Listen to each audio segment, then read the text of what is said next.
అయ్యో, మీ మీద వాలిపోయి ఇలాంటి గాలి పనులు చేస్తే ఈ జన్మకి నాకు శోభనం జరగదు. రై పంతులు, మంత్రాలు వేదాలు చదువుకున్నావు, రెండు మంచి పనులు చెప్పవయ్యా అంటే ఇలాంటి చెండాల ఐడియాలు ఇస్తావా? కొట్టు, బాగా కొట్టు. అలా కొడితే అది చాలా మంచి పని అవుతుంది. డబ్బు కోసం రౌడీజం చేయడం, గూండాలకు అండగా నిలబడడం, న్యాయం చేస్తున్న ఎస్ఐని అన్యాయంగా కాళ్ళు చేతులు విరగొట్టడం, ఇవన్నీ మంచి పనులే కదా. ఏది మంచో ఏది చెడు మరొకరు చెప్తేగా నీకు తెలీదా? అంటే అంత నీచంగా బతుకుతున్నావు అనమాట. మంచంటే నీకు మంచి జరిగేది కాదు, నలుగురికి మంచి జరిగేది. మంచంటే నీ గురించి ఆలోచించేది కాదు, నలుగురి గురించి ఆలోచించేది.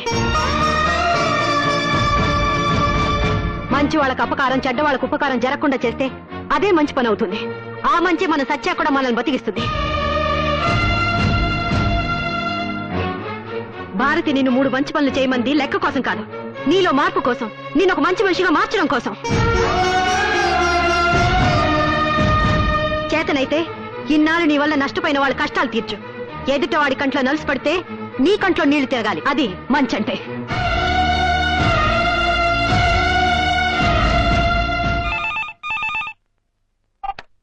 Hello, 2 town police station. What? కత్తులతో పొడుచుకుంటున్నారా? వెరీ గుడ్, బాగా పొడుచుకోమనండి. బతికితే హాస్పిటల్ తీసుకెళ్ళమనండి, చస్తే శ్మశానాన్ని తీసుకెళ్ళమనండి. చేతగందద్దములో మేము వచ్చి మాత్రం ఏం చేస్తామయ్యా? అదేంటి సార్ అలా మాట్లాడారు? లేకపోతే ఎలా మాట్లాడమంటావు? నేను హాస్పిటల్ నుంచి డిశ్చార్జ్ అయ్యి 4 రోజులైంది. నాకు జరిగిన అన్యాయానికి ఒక్క పోలీస్ ఆఫీసర్ అయినా రియాక్ట్ అయ్యారా? కనీసం ఆ గాంధీ మీద చిన్న యాక్షన్ తీసుకున్నారా? లేదు. అలాంటప్పుడు ఎవరికో ఏదో అయిపోతే నాకెందుకు? నేను మనిషిని, నాకు భార్య బిడ్డలు ఉన్నారు. తప్పు సార్, మీ నోట్లోంచి అలాంటి మాటలు రాకూడదు. లేవకండి సార్, మీలాంటి సిన్సియర్ ఆఫీసర్లను అలాంటి గుండాలకు భయపడకూడదు. కూర్చోండి సార్, ప్లీజ్ కూర్చోండి. సార్, మీరు ఈ రోజు నుంచి మీ డ్యూటీని సిన్సియర్గా చేయండి. మీకు ఏ రౌడీ నుంచి గుండాల నుంచి ఎలాంటి ఇబ్బంది రాదు. మీ ప్రాణానికి నా ప్రాణం అడ్డు. నిన్నటి దాకా డబ్బులు తీసుకుని ఎవరు ఏ వెధోపని చెప్పినా చేశాను. కానీ ఈ రోజు నుంచి ₹1 కూడా తీసుకోకుండా మీకు మీలాంటి సిన్సియర్ ఆఫీసర్స్ కి లాఠీలా ఉపయోగపడతాను. నన్ను ఉపయోగించుకోండి సార్. దయచేసి ఈ గాంధీకి కొత్త జీవితాన్ని ప్రసాదించండి. సార్, కాపాడండి సార్, రక్షించండి సార్. ఏమైంది? న్యూస్ రీడర్ ప్రియా నేను ప్రేమించుకున్నాను సార్.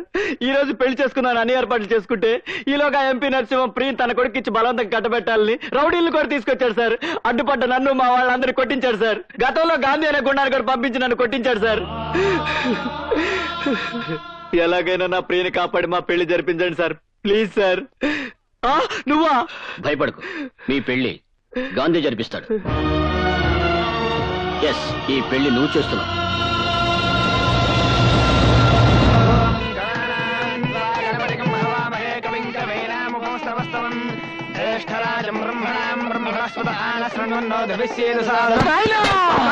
గప్పూరి ఇంకా రాలేదేం నాయనా? వస్తుంది బిడ్డ, నువ్వేం ఫికర్ చేయకే. మనోడు పోయింది కదా తీసుకురానికి.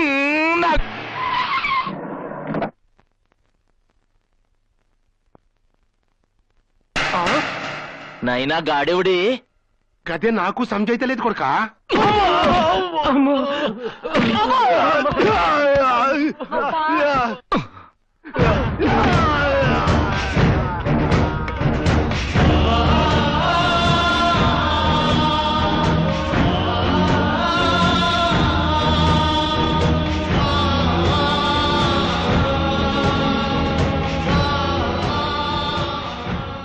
మీరు వెళ్లి పేట్ల మీద కూర్చోండి. ఏ గాంధీ, ఎందుకు అది? పెళ్లి, ప్రియకి పెళ్లి శివాజీతో. మీరు వెళ్ళండి. నాయనా, ప్రియ లేని నా బతుకు సచిన్ లేని క్రికెట్ మ్యాచ్ లాంటిది. గది గిట్లా నాకు దక్కలేదనుకో, నే బతకా, నే చచ్చిపోతా, నే చచ్చిపోతా.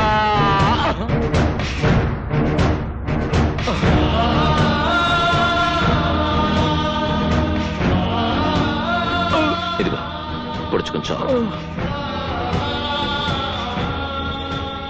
నే ఓడుచుకోను, నే జావా, నిన్ను చంపుతా.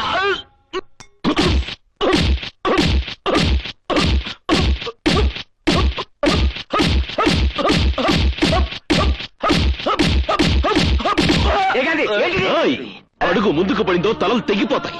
గాంధీ, ఏందో అది? నిన్ను నా సొంత బిడ్డలక చూసుకున్నా. నీకెన్ని పైసలు కావాలంటే అవును, ఇన్నాళ్ళు డబ్బు కోసం నువ్వు చెప్పిన వెధవ పనులని చేశాను. ఇక నుంచి గాంధీ అని మంచి పనులే చేస్తాడు. మర్యాదగా నీ కొడుకుని తీసుకుని నువ్వు సైలెంట్ గా వెళ్ళిపో. కానబడే సర్వమంగళ మాంగళ్యే శివే సర్వార్థ సాధకే శరణ్యే త్ర్యంబకే దేవి నారాయణి నమోస్తుతే మాంగళ్య దేవతాయై నమః. సర్వోపచారాన్ సమర్పయామి. ఓం మాంగళ్యం తంతు నానేన మమ జీవన హేతునా కంఠే భద్రామి శుభగే.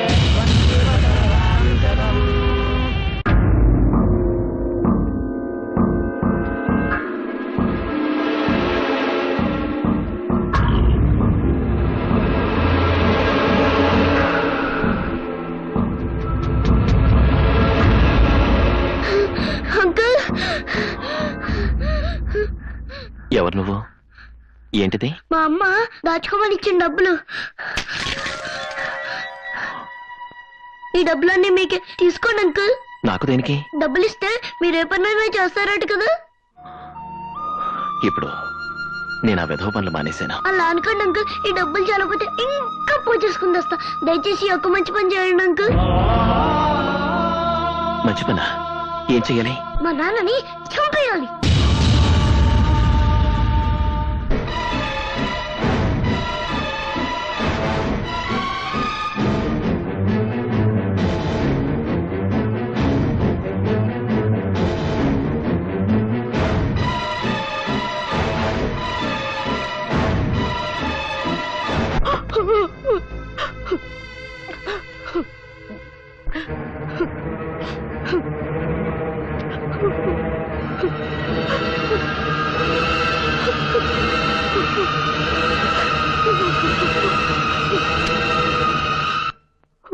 రా, నేను కలుస్తాను. చచ్చిపోదు గాని రా. నువ్వు చచ్చి నీ బిడ్డను అనాథం చేసి నాలాంటి వెధవం చేద్దు కానీ. పిచ్చి మొహమ, తప్పు నీ మొగుడు చేస్తే నువ్వెందుకు చావటం? నువ్వు చస్తే వాడు మారతాడనా? చచ్చినా మారడం. నీలాంటి దాన్ని మరొకతం చేసుకుని దాన్ని పడుకోబెడతాడు. ఎలాగో నువ్వు మొగుడొద్దనుకుని చావడానికి సిద్ధపడ్డావు. నువ్వు బతికి నీ మొగుడిని చంపితే నీ బిడ్డ అనాథకాడు. నీలాంటి మరో ఆడదానికి అన్యాయం జరగదు. తీసుకో ఈ కిరసనాయి తీసుకుని తప్పుడు పనులు చేస్తున్న ఆ తప్పు నా కొడుకుని నిన్ను నా తగలబెట్టు. నిన్ను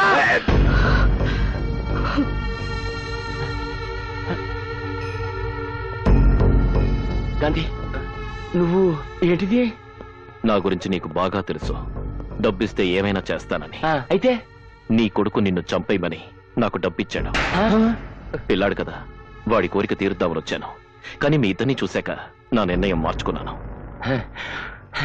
థ్యాంక్స్ గాంధీ. అంకుల్, అవును బాబు, వాళ్ళిద్దరూ ప్రాణ స్నేహితులు. ఒకళ్ళని విడిచి ఒకళ్ళు ఉండలేరు. మీ నాన్నని చంపాననుకో, ఆయన ఫీల్ అవుతాడు కదా. అవునవును. అందుకే మీ ఇద్దరిని జాయింట్ గా చంపేస్తాను.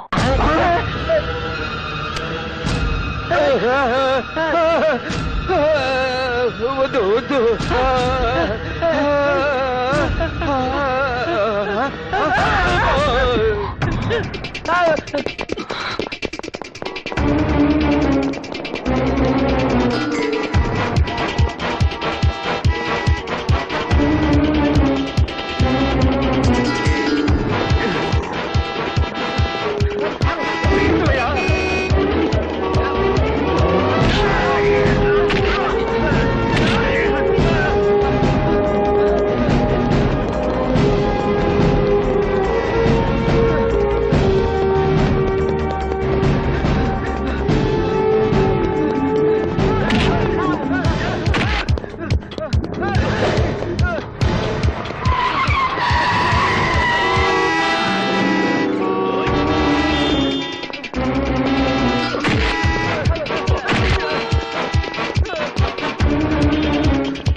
నువ్వు మనిషివా రాక్షసుడివా? అది కాదు భారతి. వాళ్ళని ఎందుకు-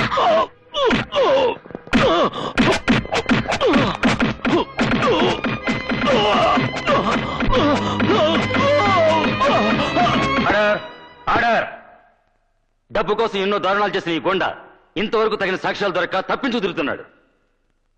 ఇప్పుడు ఇతను చేస్తున్న అన్యాయాలను ఎదుర్కోవడానికి మన లాయర్ గారు ఎస్పీ గారు అడ్డుపడకపోతే వాళ్ళని నడి రోడ్డు మీద కిరోసిన్ పోసి కాల్ చంపడానికి సిద్ధపడ్డాడు. సాక్ష్యాలు ఏమైనా ఉన్నాయా? ఉంది సార్. ఈ వ్యక్తి ఎస్పీ గారిని లాయర్ గారిని నడి రోడ్డు మీద చంపడానికి ప్రయత్నించడం నా కళ్ళారా చూశాను. చట్టాన్ని న్యాయాన్ని కాపాడుతున్న లాంటి వాళ్ళని అతి దారుణంగా సజీవ దహనం చేయాలని ప్రయత్నించిన ఈ దుర్మార్గుణ్ణి ఉరి శిక్ష వేసి ఉరి తీయించండి.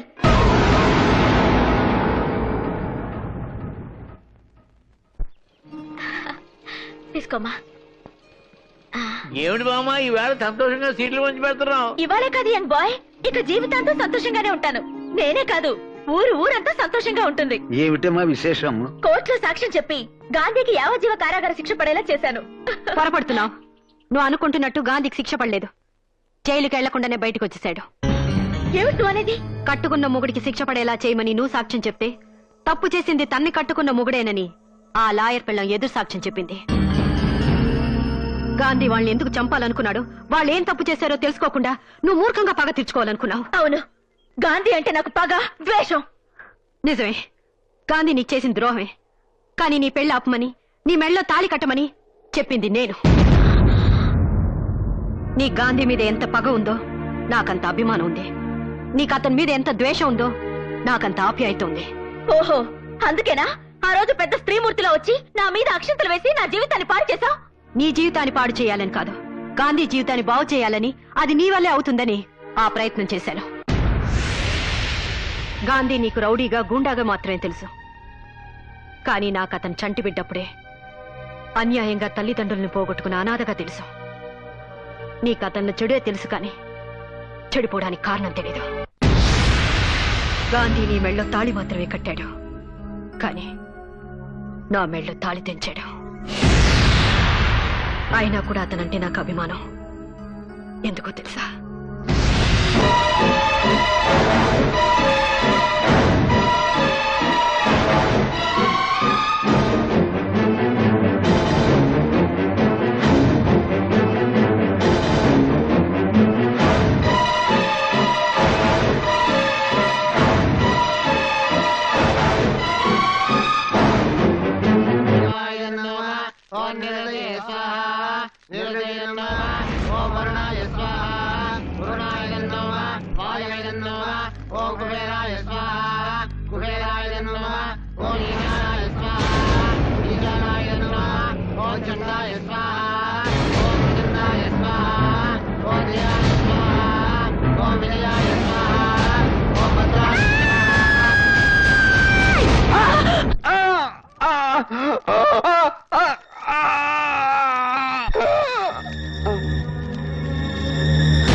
నా భర్తను చంపిన గాంధీని పోలీసులు అరెస్ట్ చేసి 14 సంవత్సరాలు బాస్టన్ స్కూల్లో వేశారు.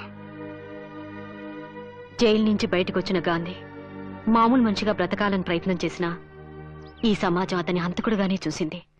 రౌడీగా గూండాగా ముద్ర వేసింది. అందుకే అతనికి సంఘం అంటే అసహ్యం, దేవుడంటే కోపం. అటువంటి గాంధీ మొదటిసారిగా నీ ప్రేమలో పడ్డాక నువ్వేం చెప్తే అది చేశాడు. ఏమైనా చేయడానికి సిద్ధపడుతున్నాడు. అతని జీవితంలో నువ్వు ప్రవేశిస్తే తనలో మార్పు వస్తుందని, మళ్ళీ మనిషి అవుతాడని ఆశపడి ఈ పెళ్లి జరిగేలా చేశాను. అన్యాయాలు అక్రమాలు చేసి కూడా ఏనాడు కోర్టు గుమ్మం ఎక్కని గాంధీ నీ కోసం, నీ ప్రేమ కోసం మంచి పనులు చేస్తూ మొట్టమొదటిసారిగా బోనెక్కాడు. సొంత పెళ్ళాన్ని పరాయివాడి పక్కలో పడుకోబెడుతుంటే తట్టుకోలేని ఆడదానికి గాంధీ తోడుగా నిలబడ్డాడు. వాళ్ళని ఎదిరించాడు. అదా అతను చేసిన నేరం? నీ ప్రాణ స్నేహితురాలు ప్రియని బలవంతంగా సొంతం చేసుకోవాలనుకునే వాళ్ళని ఎదిరించి ఆమె ప్రియుడికిచ్చి పెళ్లి చేశాడు. అదా అతను చేసిన పాపం? కానీ ఒకటి మాత్రం నిజం, నీ అంతటా నువ్వు వెళ్లి పిలిచే వరకు గాంధీ నీ మొహం కూడా చూడ్డా. ఎందుకంటే నీ మెళ్ళలో తాళి కట్టి తప్పు చేశానని పశ్చాత్తాపడుతున్నాడు కాబట్టి. నిన్నటిదాకా ఘాట్స్ ఎలా పెరిగిన అతను నిజంగానే గాంధీని కావాలనుకుంటున్నాడు. అర్థం చేసుకున్న అతను గాంధీనే చేస్తావో అపార్థం చేసుకున్న అతను గాడ్సేగానే ఉంచుతావో నీ ఇష్టం.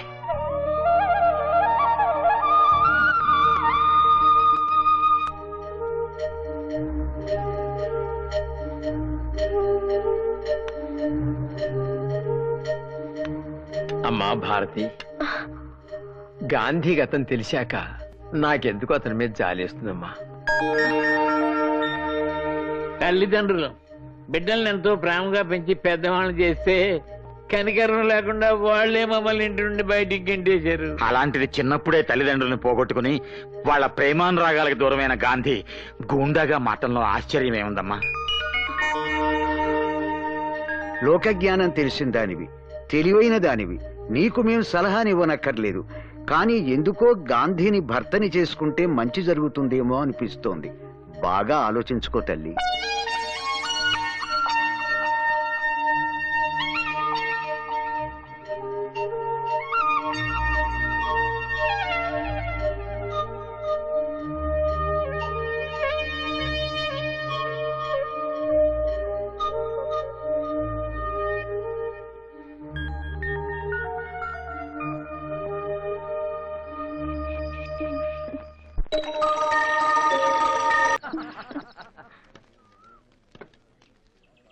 తాతయ్య ఏమిటివన్నీ?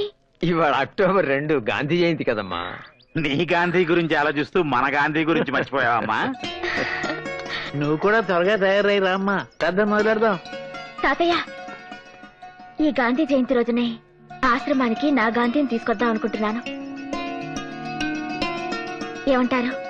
ఇంత శుభవార్త చెప్పిన తర్వాత ఏమంటావమ్మా? తప్పకుండా తీసుకురా. ప్రార్థన అయ్యాక వెళ్ళి తీసుకొస్తాను.